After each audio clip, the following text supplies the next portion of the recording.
பிரஸ்தல ராமுன்னு ஒருத்தர் வந்து பார்த்தீங்கன்னா தொழிலே பார்த்தீங்கன்னா பானிபூரி விற்கிறதா. அவர் பானிபூரி விற்கும்போது டெய்லி என்ன நடக்குதுன்னா, அந்த இடத்துல இன்ஸ்பெக்டர் வந்து டெய்லி மாமூல் கேட்கறதே வந்து ஒரு தொழிலா வச்சிருக்காரு. அவரும் எவ்வளோ புலம்புனாரு, ஐயா என்னால் முடியல, வியாபாரமும் பெருசாக போகலை, நான் சம்பாதிக்கவே டெய்லி 100 200, ஆனால் நீங்கள் வந்து டெய்லி 100 ரூபா கேட்குறீங்க, அவ்வளோ காசுக்கு நான் எங்கே போகிறது, வீட்டில் வந்து என் மனைவி பிள்ளைகளுக்கு எல்லாத்தையும் படிப்பு செலவு எல்லாத்தையும் நான் தான் பார்க்கணும்னு சொல்லிட்டு டெய்லி புலம்புறதான். ஆனால் பட் அந்த இன்ஸ்பெக்டர் வந்து கேட்கவே கிடையாது, நீங்கள் வந்து மாமூல் கொடுத்தே ஆகணும் அப்படின்னு சொல்லிட்டு டெய்லி ஒரு சித்திரவரைப்படுத்திருக்காரு. இப்படி இருக்கிற பட்சத்தில் ஒரு நாள் வந்து பார்த்தீங்கன்னா ஒரு ராமு வந்து வீட்டுக்கு போயிட்டு புலம்பிக்கிட்டே இருந்திருக்காரு வீட்டில் வைஃபு கிட்ட, எப்போ மாறும் தெரியல, டெய்லி மாமூல் கேட்குறாங்க முடியல அப்படின்னு சொல்லிட்டு.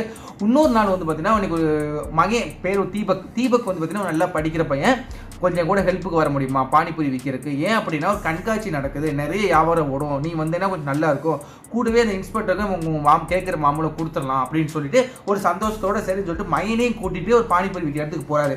அவர் போன மாதிரியே பார்த்தீங்கன்னா நீ வியாபாரம் நல்லா ஓடுது, போலீஸ்கார் வந்துட்டு மாமூல் கேட்குறாரு, இவர் வந்து 100 ரூபா கொடுக்குறாரு.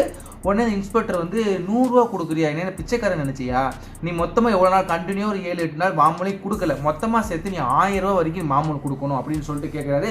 இதனால அவருக்கு என்ன பண்ணுறதுனே தெரியல, ஐயா என்கிட்ட அவ்வளோ பணம் இல்லைன்னு சொல்லிட்டு போராடுறாரு. பட் அந்த இன்ஸ்பெக்டர் கேட்கல, நீ இந்த காசை கொடுத்தே ஆகணும் அப்படின்னு சொல்லிட்டு நின்றனால வேற வழி இல்லாமல் என்ன பண்ணுறாரு, என்னோட வியாபார காசு மொத்தமாக பார்த்தாலே 500 ரூபா 600 ரூபாய்க்கு தான் ஓடி இருக்கு, அந்த காசு தான் இருக்குன்னு சொல்லும்போது அந்த கடையெல்லாம் அடிச்சு நுரத்தி கண்ணாப்புடன் ஆகிட்டாரு.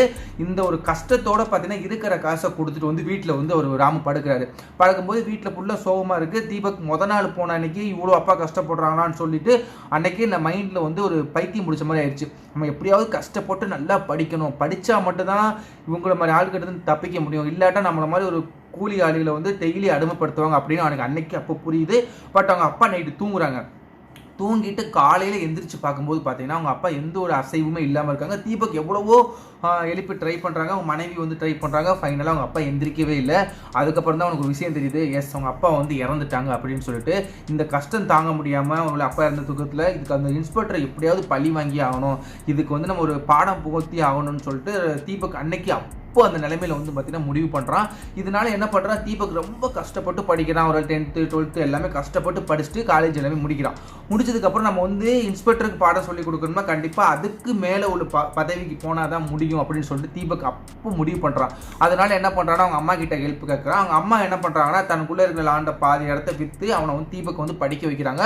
அவன் எதிர்பார்த்த மாதிரி ஒரு வெறி கொண்டு ஒவ்வொரு நிமிஷமும் படிக்கும் போதும் அவனுக்கு ஒரே ஒரு விஷயம் மட்டும் தான் மைண்டில் இருக்குமா, தான் அப்பா எவ்வளோ கஷ்டப்பட்டு இறந்தாரு, அவங்க அப்பாவுக்கு பழி வாங்கணும், அப்பாவுக்கு நியாயம் கிடைக்கணும். அவங்க அப்பா வந்து தீபக் கிட்ட அடிக்கடி சொல்லுவாராம், நீ வந்து படித்து ஒரு நல்ல நிலைமைக்கு போனால் மட்டும்தான் உனக்கான மரியாதை எல்லாமே கிடைக்கும், ஸோ நான் கண்டினியூவாக படின்னு சொல்லிட்டு அவங்க அப்பா சொன்னனால அவனும் வந்து பார்த்தீங்கன்னா கஷ்டப்பட்டு படித்து பார்த்தீங்கன்னா ஓகே இன்ஸ்பெக்டருக்கு மேலே போகணும்னா நம்ம என்ன ஆகலாம் அப்படின்னு யோசிக்கும் போது தான் தெரியுது, நம்ம வந்து டிஸ்ட்ரிக்ட் கலெக்டர் மாவட்ட கலெக்டர் ஆனால் மட்டும்தான் நமக்கான அந்தஸ்து எல்லாமே கிடைக்கும்னு சொல்லிட்டு முடிவு பண்ணிட்டு என்ன பண்ணுறேன்னா சிவில் எக்ஸாம் எழுதுறான். அந்த எக்ஸாமில் ஃபஸ்ட்டு செகண்ட் தேர்ட் 3 எக்ஸாமே பார்த்தீங்கன்னா கஷ்டப்பட்டு படித்து பாஸ் ஆகிறாங்க. பாஸ் ஆனதுக்கப்புறம் வந்து பார்த்தீங்கன்னா அவன் எதிர்பார்த்த மாதிரி அவனுக்கு வேலை கிடைக்குது. வேலை கிடைச்சோடனே முதல்ல போயிட்டு பார்த்தீங்கன்னா அவங்க அம்மா கிட்ட தான் சொல்கிறான். அவங்க அம்மா வந்து ரொம்பவே சந்தோஷப்படுறாங்க. அவ்வளோ சீக்கிரம் அவங்க அவ்வளோ ஒரு இது நடந்து கிட்டத்தட்ட 6-7 வருஷம் ஆயிடுச்சு. 7 வருஷமும் அவங்க அப்பா இறந்ததும் அவங்க அப்பா பட்ட கஷ்டத்தையும் மைண்டில் வச்சுக்கிட்டு வெறி கொண்டு படித்தனால மட்டும்தான் அவனுக்கு வேலை கிடச்சிச்சு. அவனுக்கு வேலை கிடைச்சது வேற ஒரு ஸ்டேட்டாக இருந்தாலும் திரும்ப வந்து பார்த்தீங்கன்னா தன்னுடைய வீட்டுக்கே வந்து அந்த மாமூல் அந்த வண்டி கடைகளை நிறைய பேர் போட்டுட்டு அவங்க கிட்ட போய் விசாரிக்கிறான், இன்னும் இந்த இடத்துல மாமூல் தொல்லை இருக்கா என்ன ஏதுன்னு எல்லாத்தையும் விசாரிக்கும் போது அங்கே உள்ள எல்லாரும் சொன்ன விஷயம், ஆமாம் தொல்லை தாங்க முடியல, இன்னமும் வந்து மாமூல் கேட்குறாங்க அப்படின்னு சொல்லிட்டு அந்த இன்ஸ்பெக்டருக்கு ஒரு சரியான பாடம் கற்றுக் கொடுக்கணும்னு சொல்லிட்டு முடிவு பண்ணுறான் தீபக். அதனால என்ன பண்ணுறான்னா தானே வந்து ஒரு பானிபூரி விற்கிற ஒரு பர்சனாக வேஷம் போட்டுக்கிட்டு அந்த இடத்துல போயிட்டு பானிபூரி விற்க ஸ்டார்ட் பண்ணுறான். அவர் அந்த இன்ஸ்பெக்டர் என்னைக்கு வராது, எப்போ மாமூல் கேட்கறது, எந்த மாதிரி நடக்குது எல்லா டீட்டெயிலும் கலெக்ட் பண்ணிட்டு கரெக்டாக அவர் வர்ற நாள் அந்த மாதிரி பண்ணுறான். அதே மாதிரி வராங்க, வந்துட்டு வந்து மாமூல் ஒவ்வொரு கடையாக கேட்கும்போது தீபக் கிட்ட வந்து மாமூல் கேட்கும்போது நாங்கள் எதுக்கு தீபக் மட்டும் அந்த இடத்துல இருந்துட்டு நான் எதுக்கு உனக்கு மாமூல் கொடுக்கணும், நீ என்ன பிச்சை எடுக்கிற அப்படி இப்படின்னு ஏகப்பட்ட மாதிரி தீபக் வந்து பேசிட்டா. அதாவது போலீஸுக்கும் அவருக்கும் தீபக்கும் சண்டையே வருது. ஒரு கட்டத்தில் என்னன்னா தீபக் கோவப்பட்டு இன்ஸ்பெக்டரை அடிச்சிட்டான். அடித்த உடனே பார்த்தீங்கன்னா போலீஸ் மேலே கை வைக்கிறியான்னு சொல்லிட்டு மொத்த போலீஸும் வந்து பார்த்தீங்கன்னா தீபக் அரெஸ்ட் பண்ணி கூட்டு போயிட்டாங்க. கூட்டு போனதுக்கு அப்புறம் அங்கே போனதுக்கு அப்புறம் தான் தெரியுது தீபக் யார் என்ன ஏதுன்னு சொல்லிட்டு.